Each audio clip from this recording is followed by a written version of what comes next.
विद्यार्थ्यांच्या भविष्याशी खेळ करणाऱ्यांना आता थेट घरात घुसून जाब विचारण्याची भाषा सुरू झाली आहे म्हणायला हरकत नाही।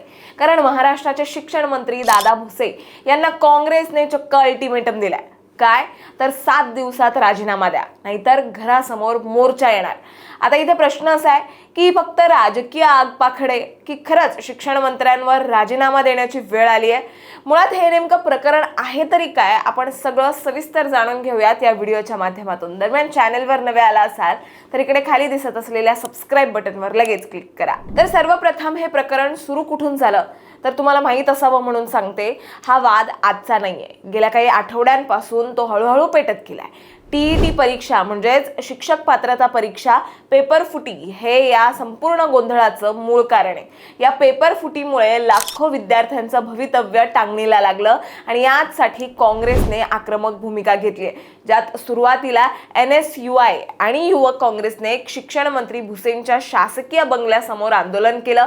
पोलिसांचा कडेकोट बंदोबस्त चुकवत कार्यकर्त्यांनी बंगल्याच्या भिंतीवर राजीनामा द्या असं पोस्टर्सही झळकावले। त्यानंतर विधान भवनासमोर सलग 3 दिवस आंदोलन झालं। मग पुढच्या टप्प्यात NSUI ने थेट भुसेंची गाडी अडवून काळे झेंडे दाखवले।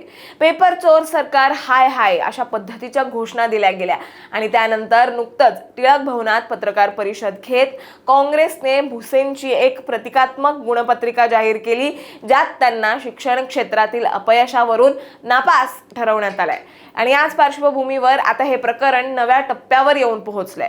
NSUI चे प्रदेशाध्यक्ष सागर साळुंके आणि युवक काँग्रेसच्या मुंबई प्रदेशाध्यक्षा झीनत शबरीन यांनी स्पष्ट शब्दात बजावलंय की फक्त टीईटी पेपर फुटीच नाही तर राज्यातील मराठी शाळा बंद पडण्याची स्थिती आणि विद्यार्थ्यांचे इतर अनेक प्रश्न यांचीही नैतिक जबाबदारी घेत भुसेंनी 7 दिवसात राजीनामा द्यावा, अन्यथा त्यांच्या घरावर भव्य मोर्चा काढून आंदोलन आणखीन तीव्र केलं जाईल असा थेट इशारा देण्यात आलाय।